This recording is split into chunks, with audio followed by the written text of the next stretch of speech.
Good evening, everyone, and welcome to the live stream. I hope you're all very well this evening. Hope you had a wonderful weekend and you're ready for some crazy stuff this week. So it's Tuesday, it's another live stream. I hope you're all very well. Make sure to smash the like button if you're just jumped on.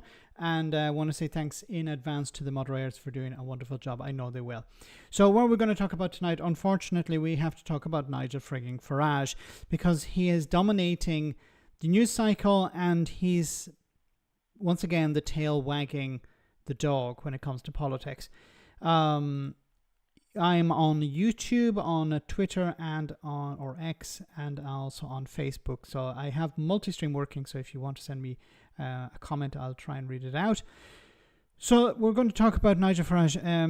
Now he's talking about leaving the European Convention on Human Rights. He's talking about sending people to Afghanistan. It's an absolute disaster. There are risks that this could undermine the union, his shenanigans, and whether all this will come to pass or not, I keep saying, depends on the Labour Party, the Labour government. If they don't improve the situation for ordinary people, then they're going to be looking to people like Nigel Farage as an alternative. The Conservatives are pretty much dead. They're on life support at the moment. Kemi Badenoch is attempting to resuscitate the party in some way, but it's not working out very well. The Greens are growing, but there's also the new party from Nigel Farage's alternative, Jeremy Corbyn and Zara Sultana. So it's a bit of a mess, and unfortunately, I think Nigel Farage is going to do pretty well out of this. And it's important to remember that while it's called Reform UK, I think it should really be called Reform GB, because he doesn't care about Northern Ireland, and he never will. Hello, Guillotine Man. Never been called that before. That's a new one. So let's jump into this first clip. Actually, I want to go to this clip before we go to Farage, first of all. This is from Elon Musk. So Elon Musk, it seems, has thrown his support behind Ben Habib and Rupert Lowe once again. So he posted this on social media in response to a video where Rupert Lowe was responding to something that Nigel Farage said. So we have a response within a response. It says here, unfortunately, the reality is that Farage will do almost nothing to protect Britain. That is obvious, from Elon Musk, who obviously knows better than anyone else. Existing law is clear that everyone who was an accessory to aggravated rape or murder, especially of children, is guilty of serious crime and must either serve term in prison if a citizen, or be deported if not. The government simply needs to enforce the law. So this is in response to this clip that Rupert Lowe, who used to be a member of Reform UK, of course, posted on social media. Nigel Farage, last September you told GB News that it was a political impossibility to deport hundreds of thousands of people and that we simply couldn't do it. What has changed your mind that you now believe that you can? The political impossibility was deporting millions and millions of people, and that's where the argument had gone. We had a situation, a political difficulty within Reform UK. This does happen to parties. They do have difficulties and problems. We had a problem that one of our MPs, who's no longer an MP, was talking about deporting entire communities, including people who've been born here. And frankly, we found that unacceptable. And so I just did not want, I think you can quote me for another interview, to get dragged down the route of mass deportations.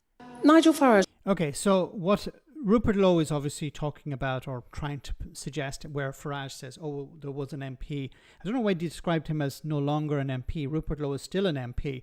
Not with Reform, but he's still an MP. And what Rupert Lowe is trying to suggest is that there should be a thing called re-migration, where you actually deport people who were born in Britain.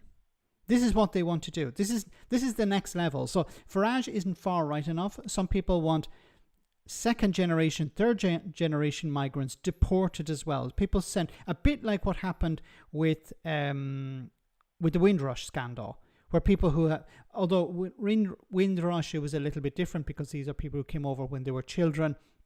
They're not people who were born in Britain, as far as I know, and correct me if I'm wrong. But this instead would be deporting people who are second, third, even fourth generation from another country, who, like, their parents came over, grandparents came over, great-grandparents came over, and these people would be deported. So people who had never lived in another country would be deported to that country under this idea of a remigration. So it's not just stopping the boats, it's not smashing the gangs, it's not deporting people, it's actually remigrating them, sending people who were born in Britain back to their home country, if they want to describe it. Obviously, the home country of these individuals is Britain. They were born in Britain. But it's we know what they're trying to do. They don't like certain ethnic backgrounds, they don't like certain skin colors, and they want to just deport these people out. Is it going to work? Probably not. And Nigel Farage is not jumping on board this bandwagon yet, anyway. You know, give it time, perhaps. But he hasn't jumped on board this because he understands that this is not popular with the general public.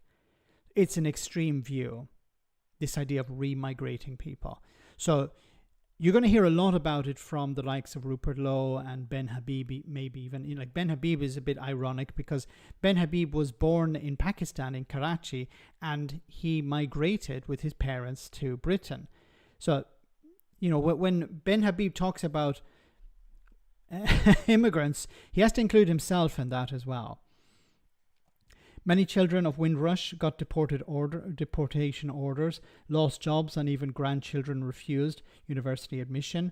No compensation as of yet. And it's still going on. Thanks for that comment. Yeah, it's true. Doesn't that mean Farage will have to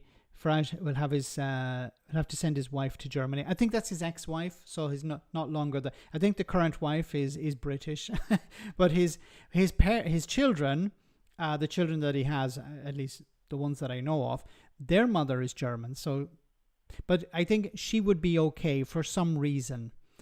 It's only certain people that would be remigrated. Remigration doesn't worry me. I don't have Indian citizenship. Most second generation Brits don't have Indian or Pakistani citizenship. I don't know if it's based on citizenship. And it's not about just people who have a citizenship. It's people who, like, you're talking about deporting people who were born in Britain. It doesn't make any sense. Lots of Farage tonight, so my filter is off. You had a filter? Really? Okay. So we have to stick with, but it's interesting that Rupert Lowe is getting some support from the richest man in the world. I don't think it's really going to have much of an impact because Elon Musk is not very popular in Britain, and Rupert Lowe is pretty much unheard of offline.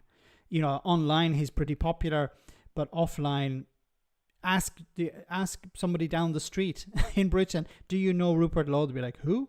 You know, people were asked in these Vox Pop videos about, they were shown a picture of Keir Starmer and they were asked, do you know who this is? And some of them were like, I don't know who that guy is. Is he a singer? An actor. He was in that show about aliens or something, wasn't he? No.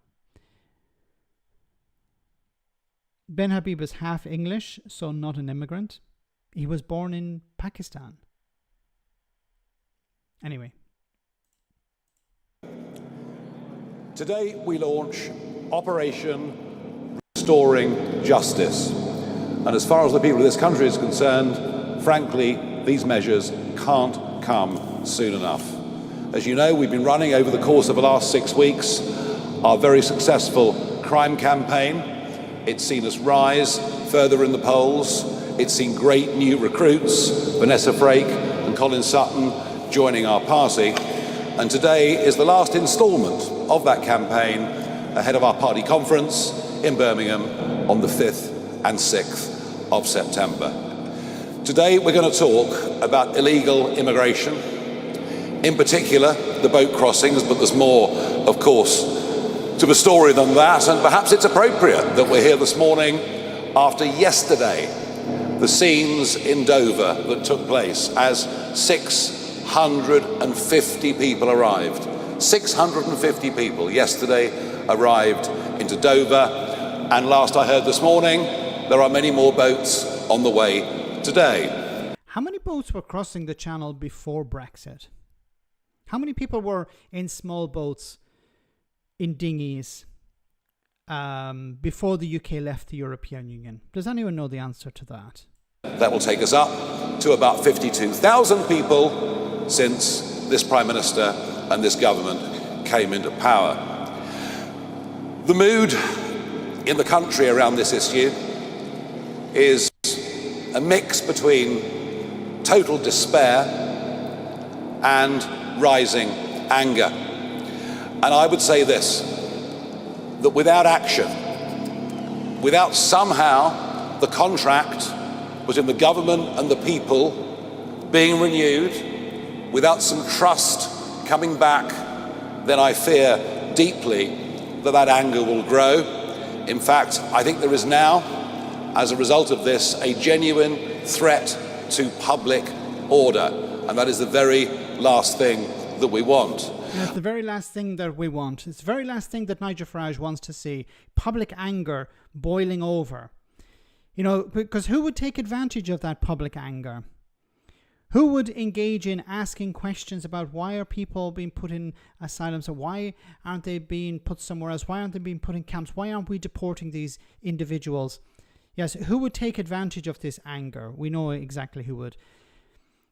What he does is, and he does this all the time, he stokes the anger, then predicts the result happens, and then he does a victory lap saying, see, I told you so.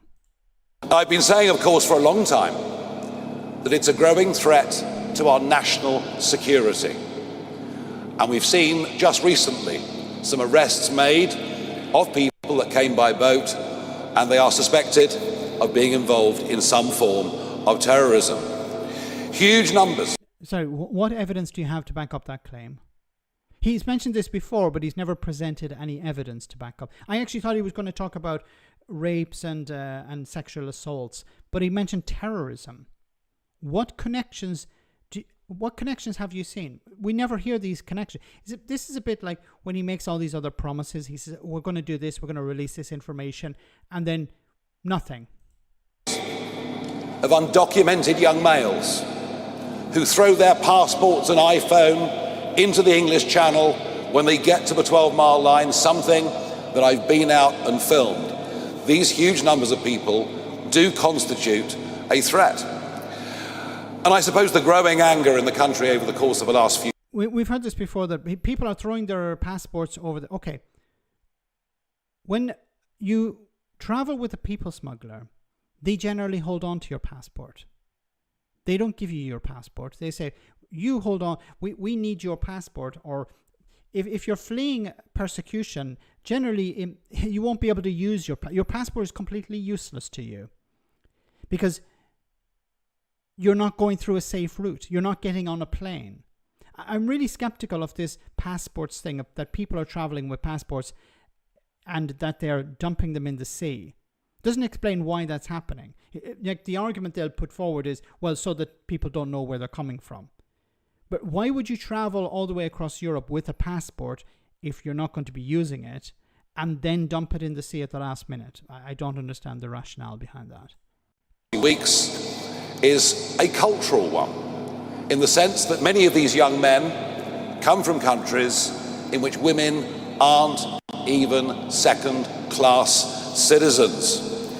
And frankly, the public have now just had enough. Okay, so I mentioned this before. So if there are people coming from other countries and they're not integrating, what have you done to help these people integrate? We're not talking about people who are about to come. We're talking about people who are currently in Britain. What are you doing to help these people integrate? What has Nigel Farage done to help them integrate? I mentioned before, integration is a two-way street. The people are in the country now. There's no point talking about, well, we need to stop the boats, so we need to stop these people from coming. No, they're already in the country. So what are you doing to help them integrate? If there are problems of integration, they have to integrate, but you also have to help them integrate. If you're not helping them, then you don't get to complain about the situation. Ivan, thank you so much for that super chat. Overseas people will eventually end up viewing all British people like Farage. I won't stand for it. And well said. You know, the media is amplifying this as much as possible. When was the last time you heard a story about the cost of living crisis? When was the last time you heard a story about the NHS and the struggles in social care, poverty, homelessness? When was the last time we heard any of these stories? No, it's constantly wall-to-wall immigration. It reminds me of 2010. In 2010, the issue of immigration was almost zero. It was maybe 4th, 5th, 6th down the order of priorities. But between 2010 and 2015, and in particular 2016, before the referendum, the Brexit referendum, it suddenly became a talking point. Conservatives were talking about it, Farage with UKIP were talking about it, and he was constantly on, when he was on TV, on Newsnight, on the BBC, on ITV, Channel 4, wherever, he was always banging on about immigration. Oh, we need to bring down immigration because immigration is the problem. And the only way we really solve immigration is if we leave the European Union. It's the panacea. All problems could be resolved by leaving the European Union. Problems with the NHS, too many foreigners, leave the European Union, we'll take back control. And now he's doing exactly the same. He's doing exactly the same thing again. Whipping up anger against foreigners to convince people to vote for him or to vote for policies that would strip British people of their rights. How did any British people benefit from Brexit? Any benefits at all? Apart from Jacob Rees-Mogg and others who, made a killing out of it. I'm talking about ordinary people. How did they benefit from breakfast? I was going to say Brexit. How did they benefit from Brexit? They didn't. Some people did, a very small minority. They made a lot of money, but the vast majority of people did not. They voted against their own interests. They were convinced by charlatans like this guy, and now it's going to happen all over again. Nigel Farage is going to be prime minister someday, or at least he's going to be in a coalition government, or best case scenario, he's going to be influencing it from the outside. But he's already influencing it.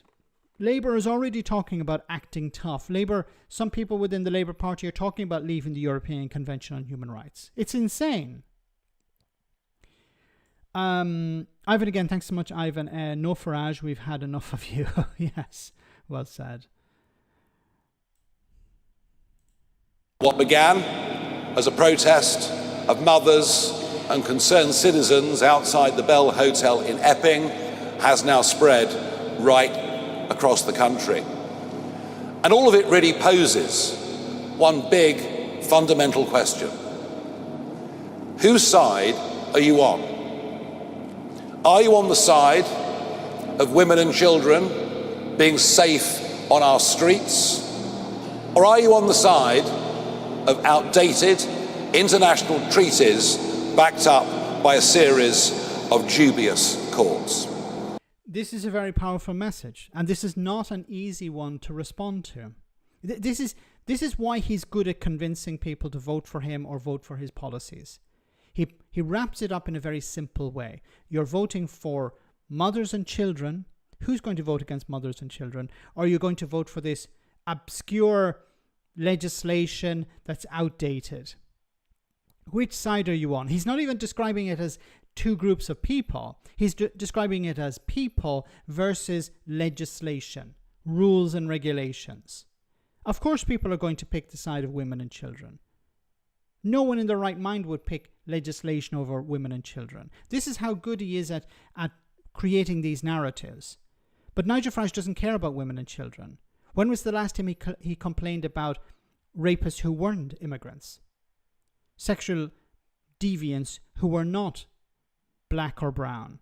Like, he's even cozied up with one himself. Okay, this guy was not white, he was orange, or he is orange, but he had no problem pandering to Donald Trump, a sex pest.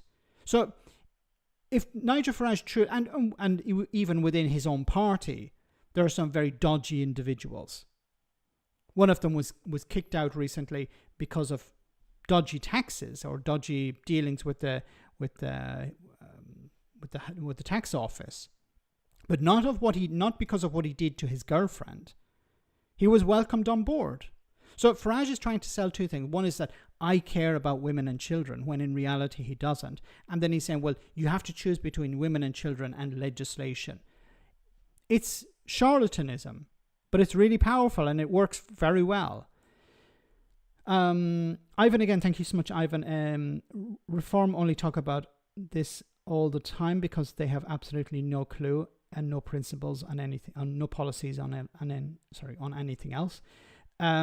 Christie also says wants to make his Brexit poster that portrayed all the people coming into the UK a reality. Yes, he does. In response to Ivan, they don't really have anything. They're a one-trick pony, but they know that they need to expand beyond this. But he knows that he needs to reinforce this point about immigration. He knows that immigration is the hot button topic at the moment, so he has to take advantage of that. And I think what he wants to do is he wants to influence government, the government of the day. He influenced the Conservative Party. He said jump and they said how high.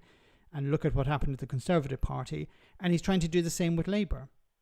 Talking about how trust has been lost in the community and how the government have lost control.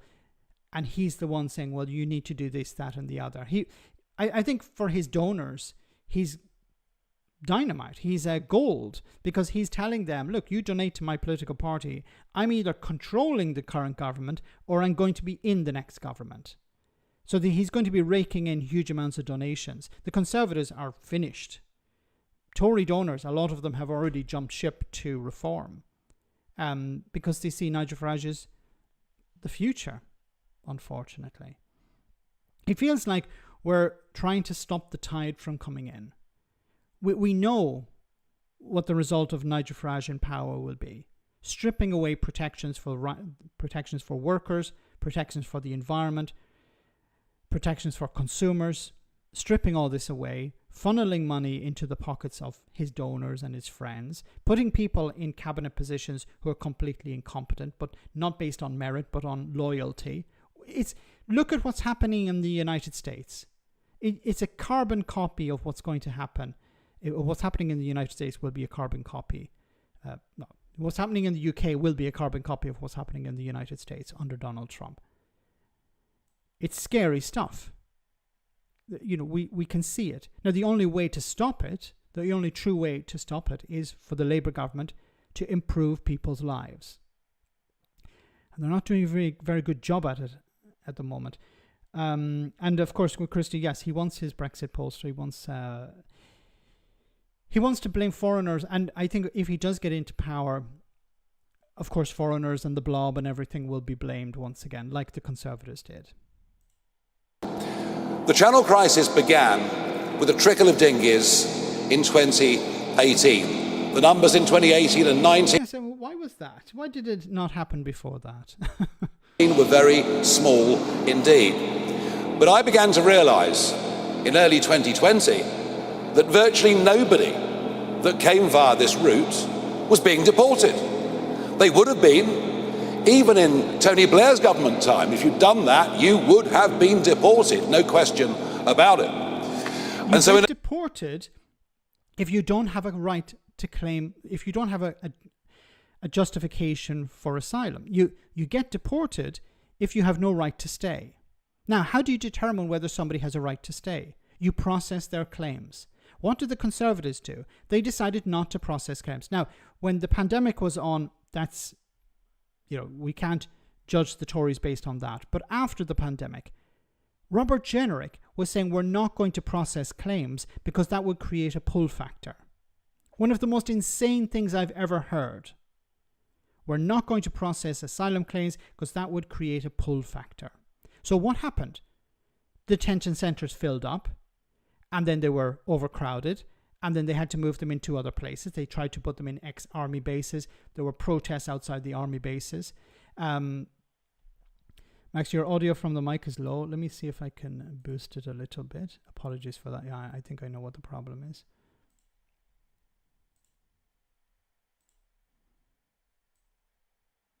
Okay, this should be slightly better. Hopefully that's a bit better. But it's the Tories decided, okay, let's move them into ex-army bases, but they couldn't do that because, well, there were protests and they were not fit for purpose. And then they decided, let's move them into hotels. But there were obviously the problems with that. Thanks, Viper, for that suggestion. I wish Farage would emigrate to the US and work for Trump. if that's where he belongs, the UK is no longer the country for him. Yes, he wants to emulate the United States constantly. Well said. Ivan, once again, thank you so much, Ivan. But Max, for the vast majority of British people, immigration is not the priority. It's the NHS, the cost of living, housing, etc. Farage is the one who has made immigration the hot button issue. Yes, 100% agreement. Farage has constantly been banging on about immigration. Like when Farage, it used to be the case when Nigel Farage would go down to the beach at Dover with his binoculars. The only people who'd be interested in what he had to say were GB News. And we know the reason why GB News were amplifying Nigel Farage. But it was a real shock for me when I saw Sky News doing exactly the same thing. Then I saw, okay, it's over. When I saw Sky News sending reporters down to watch the boats, then it was, okay, Farage has taken over. That's it. It's over. Because he had now set the narrative. The narrative was the small boats. And of course, the Tories were like, we need to stop the boats, stop the boats. And now smash the gangs, smash the gangs. It's all playing into his hands. Because all he has to do is say, they have failed. The Tories failed. Labour failed. I will not fail because I believe in stopping these things. You know, the Tories didn't truly believe in it. Labour didn't believe in it. I believe in it. Like Brexit, once again, what was the argument being put forward when it came to why Brexit wasn't working? Because the people didn't believe in it enough. You had Brexiteers who were saying, you had Remainers in charge. Remainers didn't believe in Brexit. And then Brexiteers were brought on, but those weren't true Brexiteers. I heard people saying that Boris Johnson was not a true Brexiteer. Now, to a certain extent, they're correct because he was writing letters in favour of one over the other right before the vote came in. He was writing two letters for whatever way the result would go, claiming victory, of course, in either. But it's Nigel Farage understands that all he has to do is sit on the sidelines and say, well, I would do it better. And the public will vote for that. But the media is the problem here. The media do not hold him to account. You can see when he is interviewed by Irish media, French media, German media, whatever, even sometimes American media, they hold him to account. They ask him difficult questions and he falls apart. That's what's necessary. But as Ivan says, the main issues are the cost of living. Did the cost of living crisis disappear? Of course not. Did the NHS issues disappear? Of course not. They are still the priorities of ordinary people. But now they're being convinced by the media and by politicians. No, your concerns should be small boats. Your concerns should be hotels with asylum seekers. And it's so cynical of the Tories. The Tories were saying nothing about hotels and asylum seekers in these hotels about a year ago. And now suddenly there's a bandwagon to jump on. Now, Kemi Badenoch should be careful. She might get hurt jumping on all these bandwagons. How do we stop these nut jobs? Enough is enough. Fingers off my human rights. How do we stop Farage? I think there are a number of things I've mentioned before. First is the government need to do their job. They need to improve the lives of ordinary people, and they need to also communicate that to ordinary people. There's no point improving people's lives if they don't feel it, if they don't know about it. So you have to improve their lives and you have to convince them that you're the responsibility for that. You can claim ownership of that. Not that it's international factors or something happened. No, you have to improve people's lives and they have to know that it's you that's doing that. Joe Biden and the Democrats improved the situation for ordinary people. They brought down inflation. They started to improve the economy, but they were not able to convince people that their lives were getting better. It's not easy. I'm not saying that it's easy, that you just run a campaign. No, it's a lot of hard work and you need to be constantly reinforcing that point. And Labour have completely failed on this. There were a number of things. For example, the NHS waiting list came down recently and there was one report on it. Immigration, which you can't win. This is setting yourself up for failure. How many times has Keir Starmer talked about immigration? How many times have Labour ministers talked about immigration? Constantly. And now the Farage is talking about we need to talk about it more. They should be playing to their strengths, not to their weaknesses. Their weakness is immigration. They should not be talking about immigration. They should be talking about the NHS, talking about the cost of living. Now, they actually have to deliver on these things. They can't just talk. It has to be real delivery. That's one way to defeat Nigel Farage. The other is the media. The media need to do their job. They need to expose him as a fraud. But maybe it's too late for that, because he's had ample time over the last 10 years in particular to manipulate the media.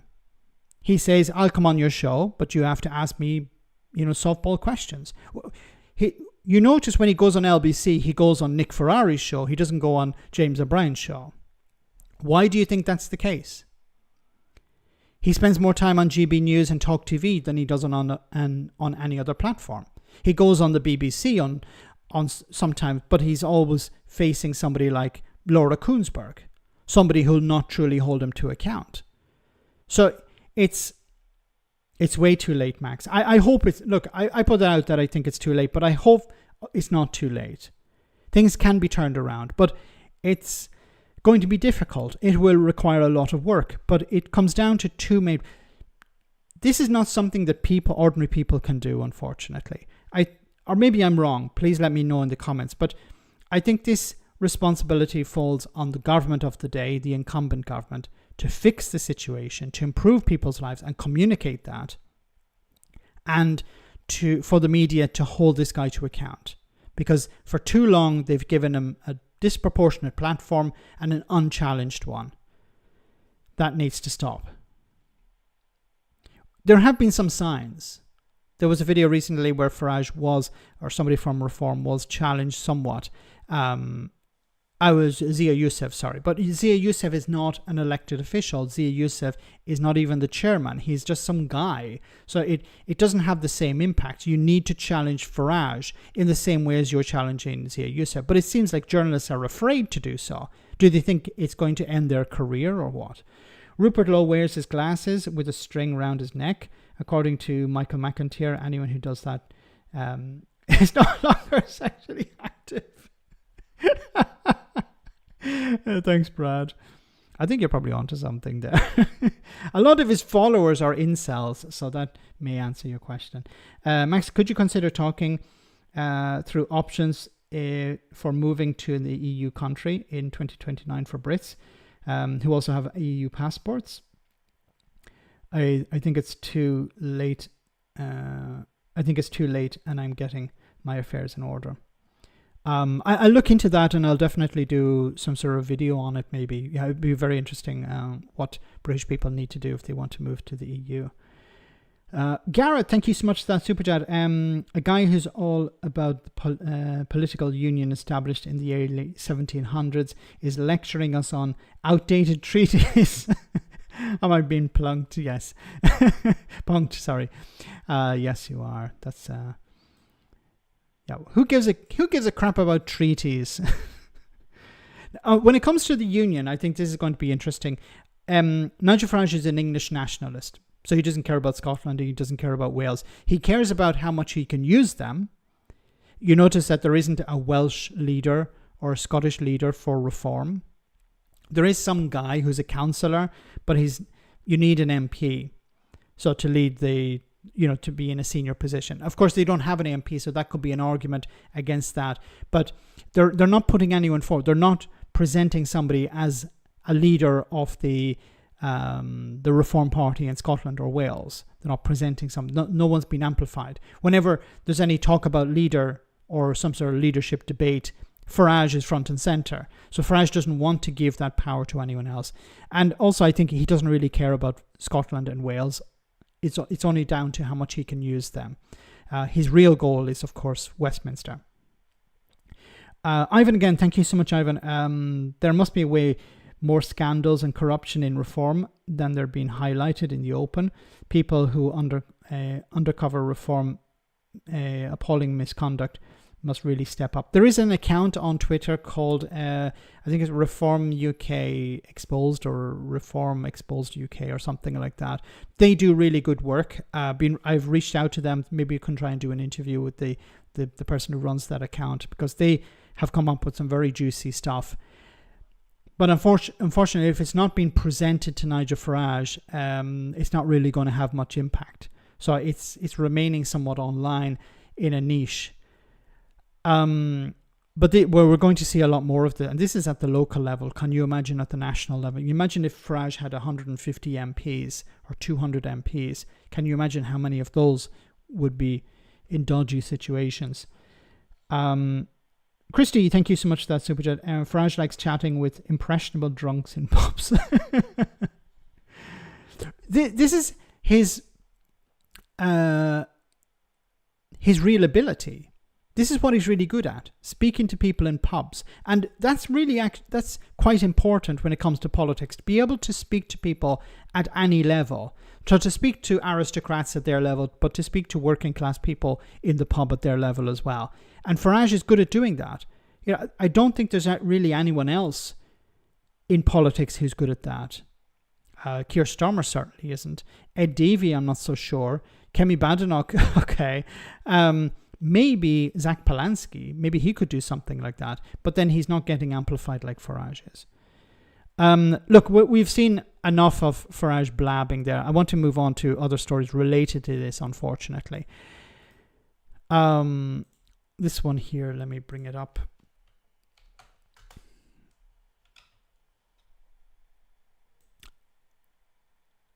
Where is this number? 600,000. Oh, it's gone now. So they updated the website. Yeah. Oh God. No, we won't play the video. It says here, Farage hasn't got the faintest idea about the consequences of leaving the European Convention on Human Rights. A cabinet minister has said that Nigel Farage hasn't got the faintest idea about the consequences of leaving the ECHR. Hilary Benn has criticised the Reform UK leader for talking flippantly about the convention and said that it would be dangerously irresponsible to do so. The Northern Ireland Secretary was highlighting Nigel Farage's dismissal of the problems posed by Northern Ireland in relation to leaving the ECHR. The ECHR is one of the pillars of the 1998 Good Friday Agreement that ended most troubles-related violence, according to Benn.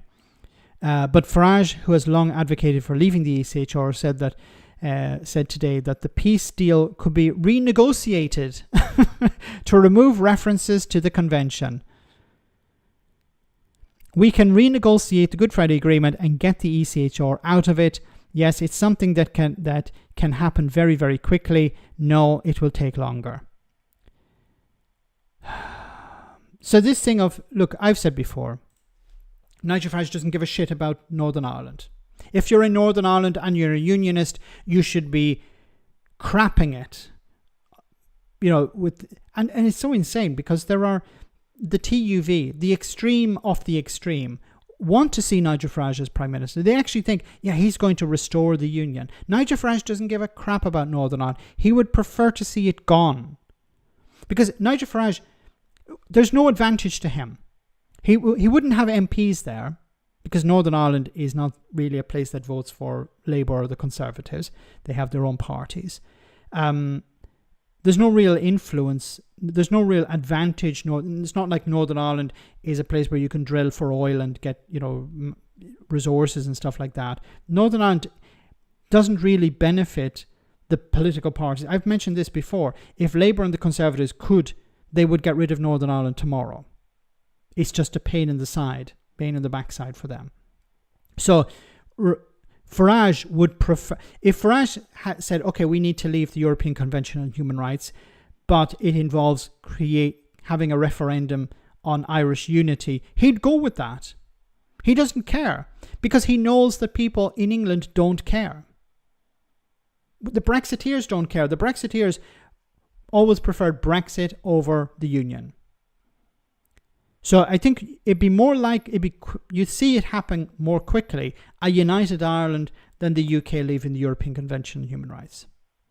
this thing of, well, we'll just pull out. No. It's not that easy. So the loophole would be a united Ireland, because the Good Friday Agreement would cease to be in place. There'd be no need for a Good Friday Agreement because there would be a united Ireland. And the people of Northern Ireland would have their rights protected. Well, there'd be no longer a Northern Ireland, but the people in the north would have their rights protected because Ireland is part of the European Convention on Human Rights. People in GB would be worse off because you'd be stuck with Farage as Prime Minister, and he would not have to worry about the Good Friday Agreement.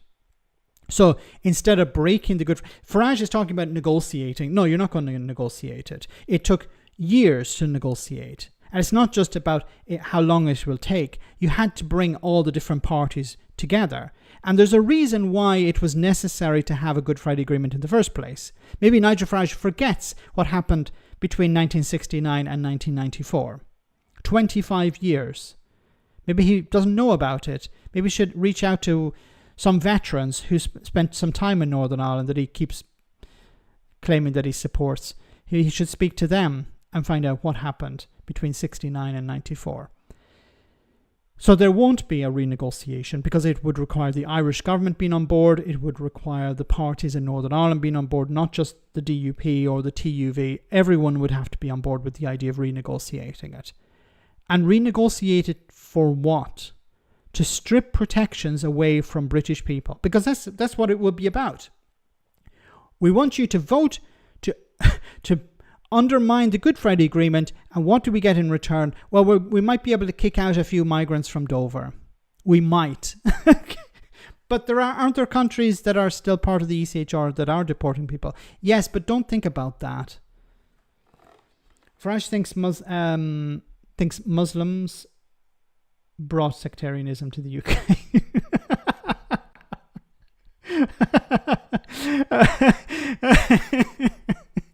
Sorry, that broke me a bit. Well said, Gareth. Thanks for that. It's the Muslims that it was their fault. Oh my goodness. But there was an article about 600. I want to find that now. Kemi Badenoch is weighing in on it. Reforms immigration policies show a serious lack of ambition and are lazy, says Rupert Lowe with his stringed glasses. Because he's pandering to the right of Farage and he thinks it's going to work. And it could create problems for Farage. And you could end up with a situation where Nigel Farage is Prime Minister. God forbid. Sorry, I didn't have the screen open. Apologies for that. Where Farage is Prime Minister and he's been hampered by the far right on the right of him because he's not far right enough.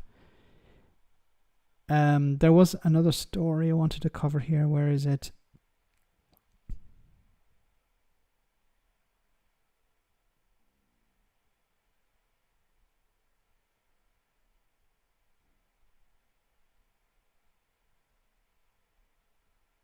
I hate the way Sky News removes stuff.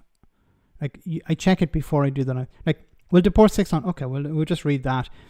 So Farage should have apologized for the small boats crisis, as Reform say they'll deport. So the Liberal Democrats asked them to apologize for Brexit, and Reform are going to deport 600,000 people. Okay. So he said he's going to have 5 flights a day. You're not going to have 5 flights a day. Flights to where? Where are they going to go? It's whoops. What am I doing? So women and children will be detained under Nigel Farage's deportation plans. The Reform UK leader tells a news conference that the small boat crossings in the Channel have created a genuine threat to public order. The Reform UK leader laid out his plans to deport hundreds of thousands of illegal migrants. Okay, they're not illegal migrants, they're asylum seekers, if he wins the next election in 2029. Because when he talks about deporting, so they say illegal migrants, but we're not talking about illegal migrants, we're talking about asylum seekers. Because he keeps saying he's going to deport people before he processes their claim. So how do you determine that they're illegal if they haven't had their claim processed? The boats will stop coming within days. Isn't it just like Donald Trump, who said, I'll have peace in the Middle East, peace in Ukraine in 24 hours or 48 hours. And then in his first term, he sent his son-in-law, what's his name, Jared Kushner, he sent him over to resolve the problems in the Middle East. Why? Well, because he worked in real estate. So, it's all, for Trump, everything is real estate.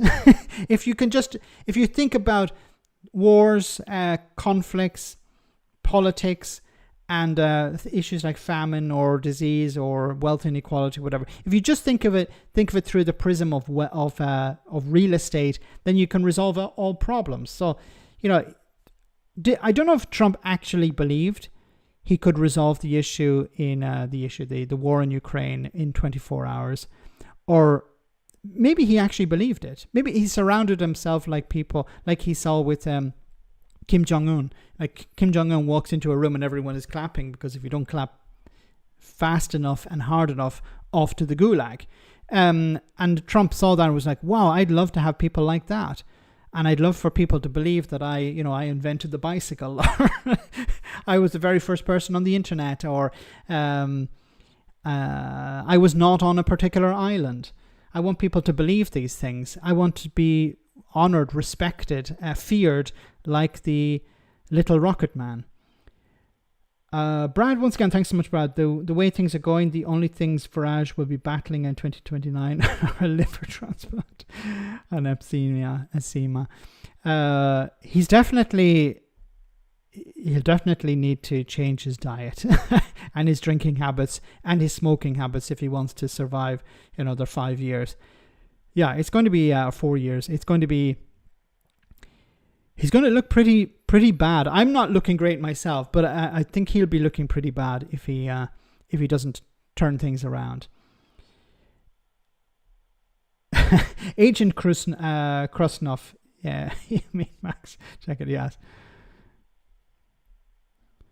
Putin had the tapes. Who decided to call reform policies pipe dreams? May as well let Farage write the policies. Yeah, I don't believe in calling these things pipe dreams, because pipe dream is something positive. They're insane. But they have to be called insane because they are insane policies. This idea that you can deport hundreds of thousands of people, but you need to have agreements with countries. Farage is saying, we can have a deal with Afghanistan. And I mentioned in a video today, Germany have something of an agreement with Afghanistan, but they've deported 81 people recently, not thousands. And it seems that these people, don't give them advice, Max. It seems that these people were given €1,000 so that they don't end up destitute. That the German government found ways around the ECHR, around the Refugee Convention. I'm not sure exactly how this works, but it seems that people were brought in from Afghanistan, people from the Taliban were brought to Germany to help facilitate these deportations. And they used Qatar, I think Qatari Airlines, to facilitate the deportations as well. Which is problematic, because if someone like Farage looks at this, they go, well, I want to do exactly the same thing, but we don't know if it's possible in the UK. And we're starting to see a shift to the right on immigration in Europe. And I fear that Keir Starmer is going to go along with it. And if he does, all he's doing is helping Farage, because he will fail. This smash the gangs is not going to work. And the more you keep talking about smashing the gangs, the more you're going to help Farage.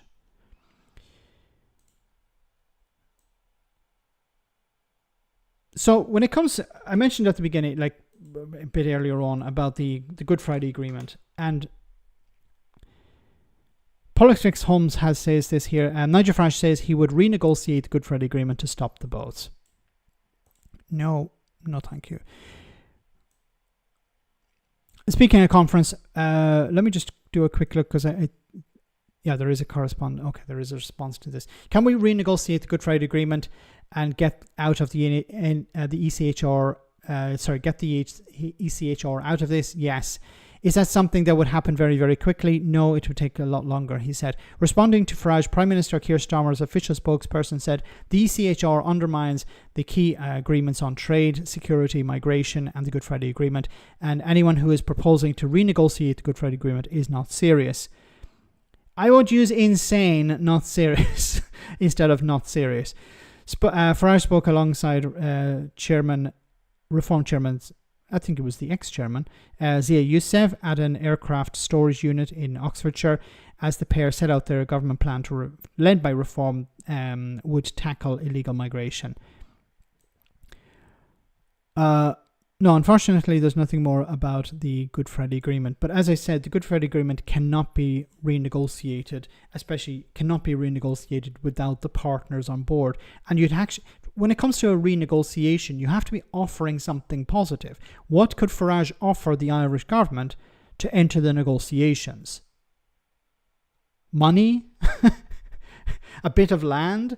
The only way he's going to get round it is by having a United Ireland referendum, a referendum on unity. That's the only way you get around this problem.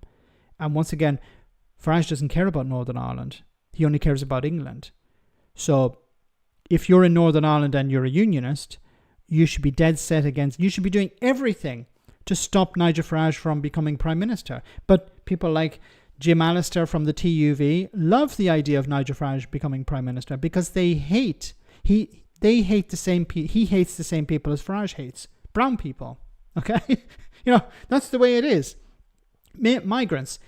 The far right in Northern Ireland hate migrants more than they love the Union.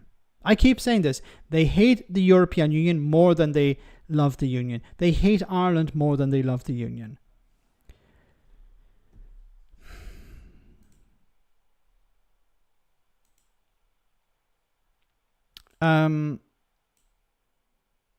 What has Kemi Badenoch done? What is Kemi Badenoch doing about all of this? Should we care? Does it matter? Does she have any influence whatsoever? Nigel Farage has unveiled his party's plans to tackle illegal migration if Reform were to win the next election. He claims men, women and children would be deported if they entered the country illegally. Let's take a look at some of his proposals. He's called the plan Operation Restoring Justice, and it would take the UK out of the European Convention on Human Rights, as well as other international treaties. Pulling the UK out of the ECA. I just want to reply to Michael on Facebook, who said, look at American Mexicans who are naturalized Americans being deported. Yeah, they're being deported. They are being deported even though they're American citizens. They have every right to be in the United States. People are being deported from the United States. And Farage, sorry, I missed that. British citizens could be deported if Farage was pushed far enough. HR would make us one of the only 3 European countries to no longer be in it. The other would be Russia and Belarus. Well, the UK's Human Rights Act would also be replaced by a British Bill of Rights, which would apply only to British citizens and those with a legal right. We've had reaction to that announcement from the leader of the Conservative Party, Kemi Badenoch.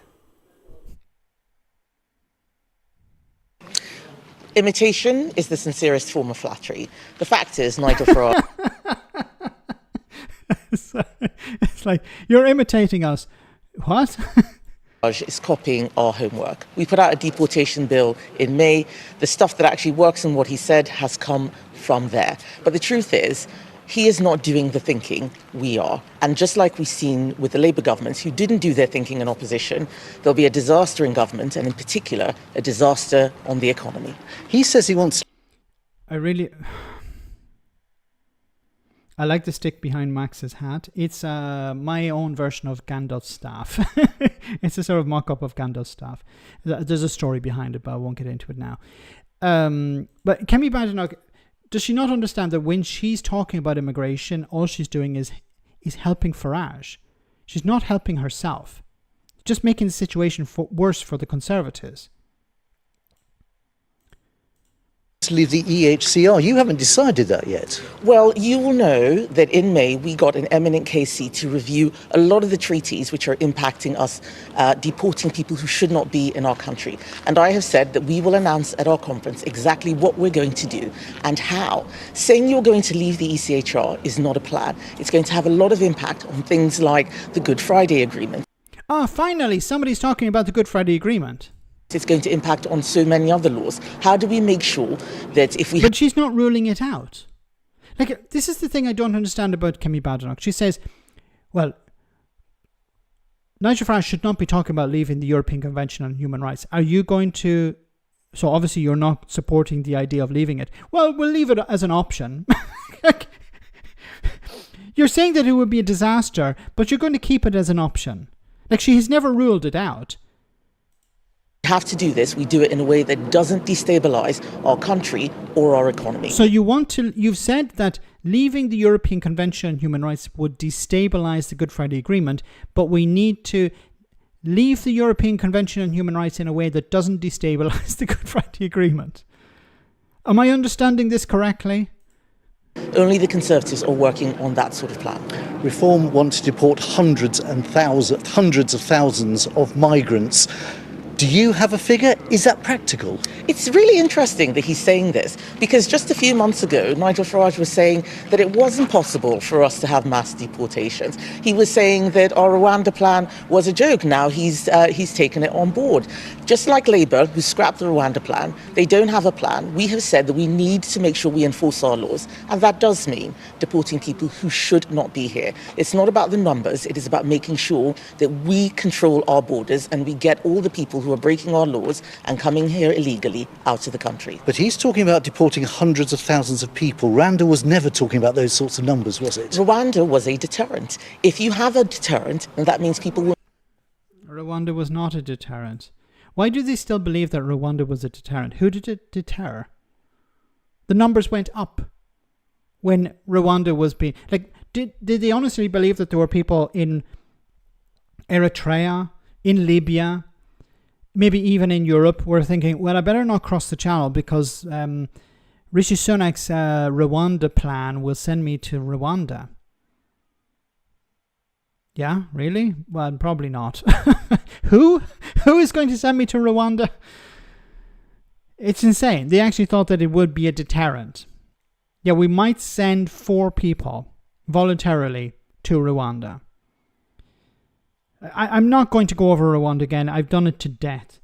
Gareth, thanks so much for that super chat. Nigel Farage, we shall renegotiate the Good Friday Agreement. Me, how? With a Ouija board. And we're about to have a Stormont seance. Hume, Trump are dead, for fuck's sake. Yes, well said. You know, they were the ones who negotiated it at the beginning. Well, part of the negotiation at the very beginning. Yeah, and they're all dead. My goodness. Thanks for that, Gareth. But it's a joke to believe. But we've been down this road before. People thought no one would seriously vote to leave the European Union. It would have catastrophic effects on the UK. And then it came to pass. With the stick, can you do "You Shall Not Pass"? Not tonight, but I will do. I will. Now you're getting me to do it. I'll do a video on it. How about that? Because I wouldn't be able to do it here because of the camera and everything. It'd look really weird and it just distract from the stream. But for Peter, I will do. And I'll wear this hat. I don't have a Gandalf hat, but big pointy hat. I'll do the "You Shall Not Pass." Okay, I'll do it for Peter. He's been very kind. Won't come here in the first place, and that makes the whole job easier. What we're seeing, like in Epping, is a lot of people coming to our country, being housed and having an impact on communities. The reason Nigel Farage is... Your party put them there. I said this at the beginning. The detention centres were overcrowded. You tried to put them in ex-military bases. That didn't work. So you started putting them in hotels, and there were 400 hotels in use. Now, let's be honest now. This is something that the Labour Party have not been completely honest about. The numbers did come down before the election. So there were about 213 hotels. So the Conservatives did reduce the number of people in hotels. Now, some people within the Labour Party are trying to claim victory. They're saying, well, when we were in power, there were half. Yes, but there were half before you got into power as well. So the Conservatives did bring down the numbers, but they created the problem in the first place. And it's like, telling somebody, I set fire to your house. You're like, what? Don't worry, I called the fire brigade. You don't have to do it. I called the fire brigade. So, hey, I'm doing okay here. It sort of balances each other out. We did put 400, we did use 400 hotels, but we did half the number down to 200. So, we deserve some kudos for that. Having this plan is because he's seeing that Conservative councils are actually doing real work, taking the disastrous government to court, getting injunctions. And spending public money. To do what? To move asylum seekers out of hotels into where? They're not doing their job. They're spending public money on law cases that may actually be overturned. We'll have to wait and see if this will be overturned. But it's insane. Oh my goodness. We like weird. Is that about me or is that about Kemi Badenoch or Nigel Farage? I hope it's about me. Guys, we're almost at the end of the stream, so I wanted to cover one video before we go because it's maybe it's a positive video.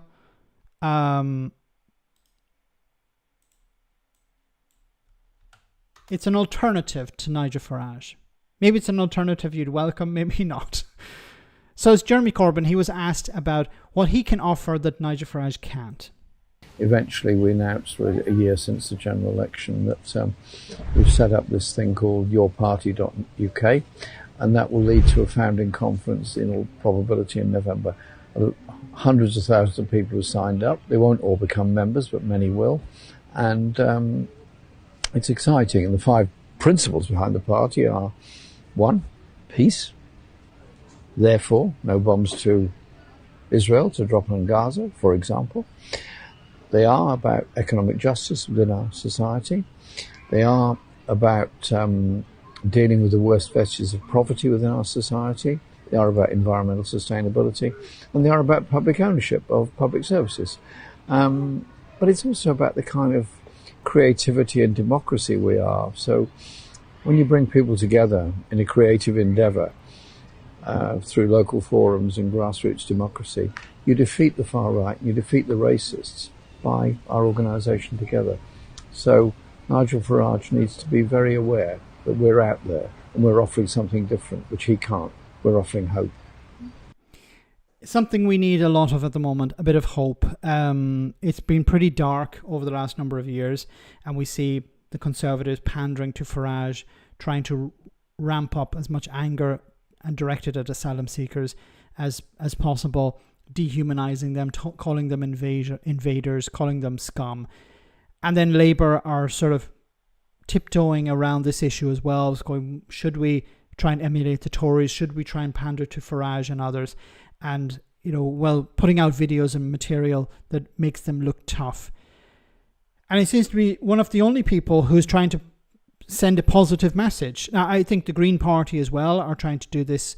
And the Green and the SNP, of course, in Scotland and Plaid in Wales are the real parties that seem to be on the side of refugees, understanding that migrants and people coming into the country are not all terrible rapists, pedophiles, criminals, people coming for your family. That not everyone is like that. At least there's some message of positivity out there. And my only problem with Jeremy Corbyn is he should have joined the Green Party. He could have brought a huge amount of people over to the Green Party. He could have given them a shot in the arm. He could have seen them increase their numbers in Westminster, which would give them more influence. But that was his prerogative. He's the one who decided, along with Zara Sultana. So we'll have to wait and see what happens with their party. Is it going to be something that's going to be a real force for good, or is it just going to crash and burn? I hope it has a positive influence in politics. I hope it doesn't split the vote. I hope it doesn't help Farage, but we'll have to wait and see. So guys, we're almost at the end of the stream, so I just want to say thank you to everyone who came on tonight. Thanks to everyone who is on YouTube, on Twitter, and on Facebook. We didn't get Facebook working right the last time, but thanks for coming on. Remember, if you're a member of the channel, you should have access to Discord, and if you are a Patreon, you should have access to Discord. So I'll be on the post-stream chat for about an hour after the live stream, so do jump on there if you can. But before we go, we have our one for the road, so hope you enjoy this before we finish for tonight.